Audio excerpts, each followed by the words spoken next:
வணக்கம் ஃப்ரெண்ட்ஸ். ஓ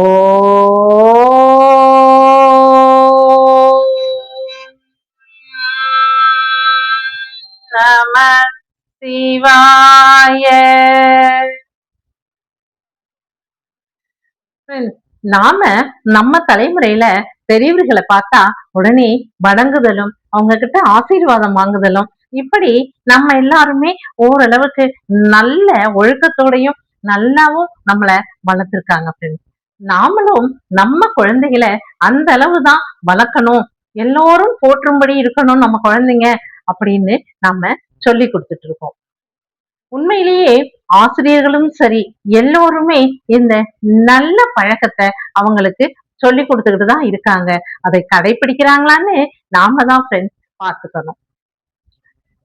பெரியவர்களையும் முனிவர்களையும் துறவிகளையும் ரிஷிகளையும் அதே போலவே குருமார்களையும் இன்று கல்வி கற்றுக் கொடுக்கக்கூடிய ஆசிரியர் பெருமக்களையும், குருனா எல்லா ஆசிரியர்களையும் தானே சொல்லுவோம், அது போல எல்லா ஆசிரிய குருமக்களையும் நாம எப்படி மரியாதையோட நடத்தணும், அவர்களுடைய ஆசை நமக்கு எவ்வளவு முக்கியம் அப்படிங்கிறத நாம நம்ம குழந்தைங்களுக்கும் சொல்லித் தரணும்.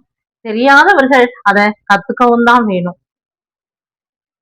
எப்படின்னா ஃப்ரெண்ட்ஸ், இந்த குரு நமஸ்காரம் அப்படிங்கிறது, குருவுடைய ஆசீர்வாதங்கிறது அவ்வளவு பெரிய விஷயம். ஒவ்வொருவருமே சொல்லுவாங்க, குருவுடைய ஆசீர்வாதம் இருந்தாலே போரும், நாம எங்கேயோ போயிடலாம் அப்படின்னு சொல்லிட்டு. என்னுடைய சிஷ்யன், என்னுடைய புத்திரன், என்னுடைய மகன் மகள் இப்படி இருந்தா போறோம் அப்படின்னு சொல்லி ஆசீர்வாதம் பண்ணினாங்கனாலே போறோம். நம்மளுடைய குழந்தைகளாகட்டும், நாம ஆகட்டும், எல்லோருமே நன்றாக இருப்போம். அவர்கள் நம்மளை வாழ்த்தும்படி நாம நடந்துக்கணும். அப்படிதான் ஃப்ரெண்ட்ஸ், எல்லோரும் பெரியவர்கள் அனைவரும் நம்ம வாழ்த்தக்கூடிய அளவு நாம இருக்கணும். அவர்களை கேலியும் கிண்டலும் செய்யறது அறவே இருக்கக்கூடாது. அதாவது ஒரு நிலைக்கு மேல நாம செல்வத்தோடையும் பெருமையோடையும் புகழோடையும் இருக்கும்போது நம்மளுடைய குருமார்களையும் துறவிகளையும் முனிவர்களையும் பெரியவர்கள் அனைவரையுமே நாம் வணங்கி ஆசீர்வாதத்தை பெற்றுக்கொள்ளணும். அப்பதான் நாம ரொம்ப அடக்கத்தோடையும் இருக்கணும். எப்படின்னா ஃப்ரெண்ட்ஸ், இந்திரன் ஒரு முறை அப்படிதான் முனிவர்களை பார்த்து கேலியும் கிண்டலும் ரொம்ப செஞ்சிருக்கான். இதனால முனிவர்கள் ரொம்ப மனசு வருத்தப்பட்டு அவர்களுக்கு மிக்க இதனால ஒரு பாடத்தை சொல்லி கொடுக்கணும் இந்திரனுக்கு அப்படின்னு முடிவு பண்ணி அவர்கள் முனிவர்கிட்ட சொல்றாங்க. அதனால ஏற்பட்ட விளைவுகள், இந்திரனுக்கு ஏற்பட்ட பாதிப்புகள், இதனை பற்றி தான் நாம இந்த பதிவுல சொல்ல போறோம் ஃப்ரெண்ட்ஸ். அதற்கு முன்னால நீங்க ஜெயகௌரி ஜோதிடாலயம் சேனலை இப்பதான் முதல் முறையா பாக்குறவங்களா இருந்தா சப்ஸ்கிரைப் பண்ணுங்க, அப்படியே பெல் ஐகானை கிளிக் பண்ணுங்க, லைக் பண்ணுங்க, ஷேர் பண்ணுங்க ஃப்ரெண்ட்ஸ். உங்களுடைய ஆதரவுனால எல்லா பதிவுகளும் நல்ல இருக்கு அப்படின்னு நீங்க கமெண்ட்ஸ் பண்றதுனாலையும், ஓம் நம சிவாயங்கிற அந்த வார்த்தைகளை, அந்த பஞ்சாட்சரத்தை நீங்க உச்சரித்து கமெண்ட்ஸ் பண்ணுவதனாலையும் எங்களுக்கும் என்கரேஜா இருக்கு. இன்னும் நிறைய விஷயங்கள் நாம சொல்லணும் அப்படிங்கிறதும் நமக்கு தோணுது. நான் தெரிந்த விஷயங்களா இருந்தா கூட அதை ஞாபகப்படுத்திக்கிறது ரொம்ப நல்லது இல்லையா? எதற்காக பின்ன கதாகாலட்சேபம் அப்படிங்கிற இடத்துக்கெல்லாம் நம்ம குழந்தைங்களை கூட்டிட்டு போகணும்னு ஏற்கனவே கூட ஒரு பதிவுல போட்டிருக்கோம்.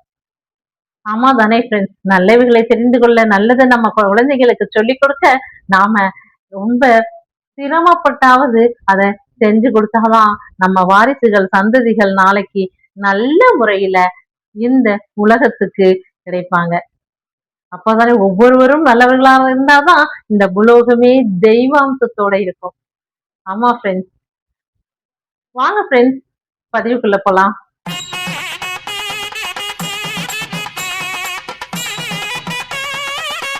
காசியப முனிவருக்கும் அவருடைய மனைவி வினதை அவங்களுக்கும் புத்திர பேர் இல்லை. குழந்தை வர வேணும் அப்படிங்கிறதுக்காக அவர்கள் நிறைய முயற்சிகளும் வழிபாடுகளும் நடத்திட்டு இருக்காங்க.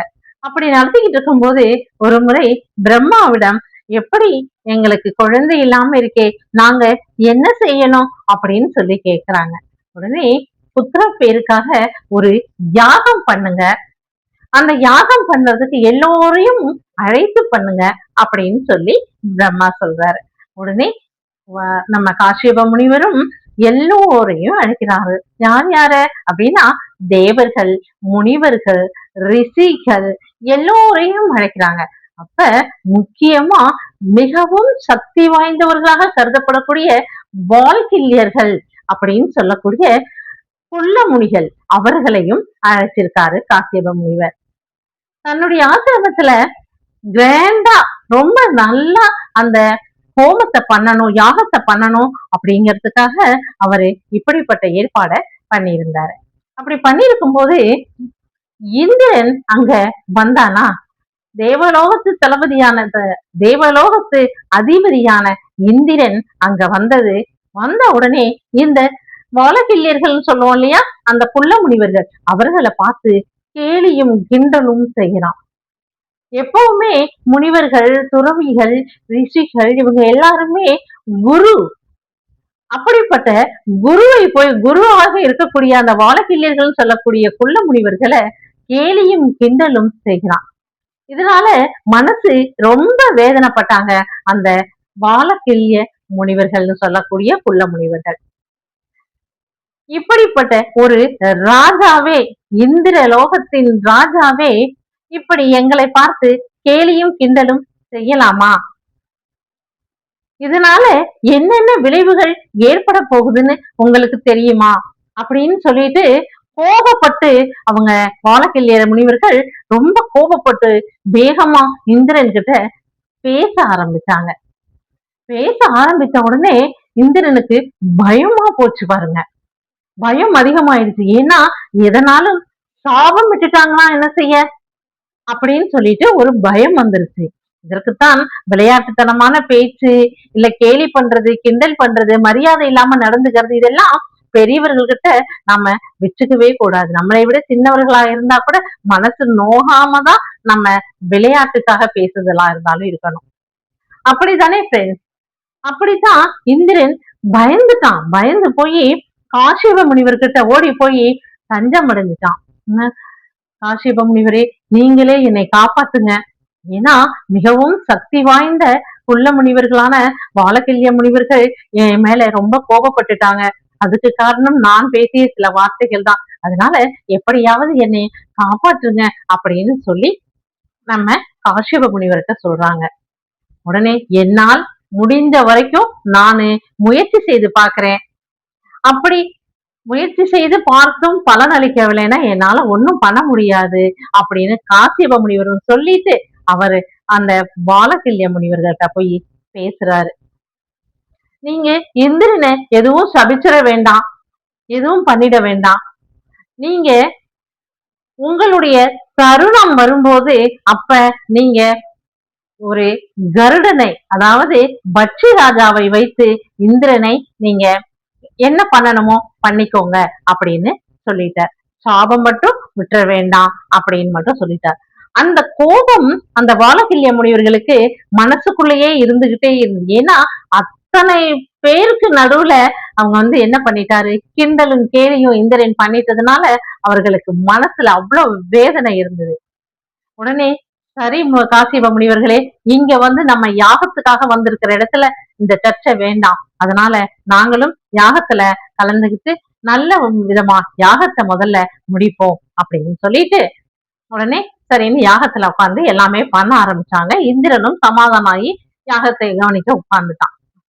அப்படி இருக்கும்போது யாகத்துல எல்லாமே ரொம்ப கிராண்டா பண்ணி எல்லா விதமான மூலிகைகள், திரவியங்கள் அத்தனையும் போட்டு நல்லா பண்ணியாச்சு. நல்லா பண்ணிட்டு அதுல இருந்து கிடைக்கக்கூடிய அந்த பிரசாதங்களை காஷ்யப முனிவரின் மனைவி வினதைக்கு கொடுக்குறாங்க. வினதைக்கு கொடுக்கும்போது அவர்களுக்கு அடுத்த 10வது மாதத்துல 2 குழந்தைகள் பிறக்கிறாங்க. அந்த 2 குழந்தைகள் தான் அருணன், நம்ம கருட பகவான். வினதைக்கு அருணன், கருட பகவான்னு 2 குழந்தைகள் பிறந்திருக்காங்க. அதுலதான் கருட பகவான் தான் பறவைகளின் ராஜா, பறவைகளின் இந்திரன் அப்படின்னு சொல்லக்கூடிய அளவு பட்சி ராஜாவாகவே பெயர் பெற்றார். அந்த பட்சி ராஜா கருட பகவான் ஒரு முறை தன்னோட தாய் வினதைக்கு உடம்பு ரொம்ப முடியாம போச்சு. இதற்கு எல்லா விதமான மருத்துவங்களையும் அவங்க பார்த்துட்டாங்க. பார்த்துட்டு கடைசியா ஒரு முனிவர் சொன்னார், ஒண்ணும் இல்ல, நீ இந்திரலோகத்திற்கு சென்று அமிர்தத்தை எடுத்துட்டு வந்து அதுல ஒரு சொட்டு வினதைக்கு உன்னுடைய தாய்க்கு கொடுத்தாலே அவர்கள் உடல் நலமாயிருவாங்க, உடல் சரியாயிரும், சந்தோஷமா இருப்பீங்க அப்படின்னு சொல்றாங்க. உடனே இங்க இருந்து கருட பகவான் இந்திர லோகத்துக்கு போறாரு. போயிட்டு இந்திரன் கிட்ட கேக்குறாரு, என்னுடைய தாய்க்கு ரொம்ப உடல்நிலை சரியில்லாம இருக்கிறதுனால எங்களுக்கு அமிர்தம் கொஞ்சம் வேணும். அந்த அமிர்தத்துல ஒரு சொட்டு வினதைக்கு என்னுடைய தாய்க்கு கொடுத்துட்டா கூட அவர்கள் உடல் நலம் ஆயிடுவாங்க, ரொம்ப சந்தோஷமா இருக்கலாம் அப்படின்னு சொல்லியிருக்காங்க எங்களுடைய முனிவர்களாகிய மருத்துவர்கள். அதனால தயவு செய்து எங்களுக்கு கொஞ்சம் அமிர்தம் கொடுக்கணும் நீங்க அப்படின்னு இந்திரன் கிட்ட கேக்குறாரு கருட பகவான். ஆனா நம்ம இந்திரன் எப்பவுமே எப்படி இருப்பாரு தெரிஞ்சது தானே. அவர் சொல்றாரு, அதெல்லாம் ஒண்ணும் தர முடியாது, அந்த அமிர்தமானது எங்களுக்காகவே கொடுக்கப்பட்டது, தேவலோகத்துல இருக்கக்கூடிய தேவர்களுக்காகவே படைக்கப்பட்டது, கொடுக்கப்பட்டது. அப்படி இருக்கும்போது எப்படி உங்களுக்கு தர முடியும் அப்படின்னு சொல்லி அவரு வாக்குவாதம் நடக்குது. வாக்குவாதம் புரிஞ்ச உடனே அந்த இடத்துல கருட பகவானுக்கு ரொம்ப கோபம் வந்து அங்க போரிடுறாங்க. கருட பகவானுக்கும் இந்திரனுக்கும் போர் நடக்குது. அதுல கருட பகவான் வெற்றி அடைஞ்சிடுறாரு. அவர் வெற்றி அடைஞ்சு அவரு அமிர்த கலசத்தோட அப்படியே எடுத்துன்னு வந்து நம்ம வினதை அதாவது கருட பகவானுடைய அம்மாவுக்கு அதை கொடுத்து அம்மாவை காப்பாத்தி விட்டுறாரு பாருங்க. இது எங்க நடந்தது? இந்த இப்ப நடந்த இந்த போரில் ஏற்பட்ட அந்த தோல்வியானது எங்க நடந்தது அப்படின்னு சொன்னா, இதனுடைய ஆரம்பம் எங்க? காசியப முனிவர் அங்க யாகம் பண்ணும்போது அந்த வாழக்கிள்ளியர்கள் சொல்லக்கூடிய குள்ள முனிவர்களை அவமானப்படுத்தினாரு இல்ல, கேலியும் கிண்டலும் பண்ணினாரு இல்ல, அப்ப ஏற்பட்ட அந்த பகை, அந்த முனிவர்களுக்கு ஏற்பட்ட மனவேதனை, அதனால ஏற்பட்ட பாதிப்பு தான் இன்று கருட பகவானால இங்க இந்திர பகவானுக்கு நேர்ந்தது. அன்றே காசியப முனிவர் சொன்னார் இல்லையா, நாளை ஒரு நாள் வரும்போது பாத்துக்கலாம், இன்னைக்கு விட்டுருங்கோ, பட்சி ராஜாவை படைச்ச போது அப்ப அதனுடைய விளைவுகள் ஏற்படும் அப்படிங்கிற அர்த்தத்துல தானே அவர் சொன்னாரு. இன்றைக்கு அதே போல ஒரு அவமானம், தோல்வி இந்திரனுக்கு கிடைச்சிருச்சா? இதற்குதான் சொல்றது, பெரியவர்கள் கிட்ட எந்த மன வேதனை அடையும் கூட அளவு கூட வச்சுக்க வேண்டாம் அப்படின்னு சொல்லி. ஓகே ஃப்ரெண்ட்ஸ், அடுத்து ஒரு பதிவுல சந்திப்போம். பாய்.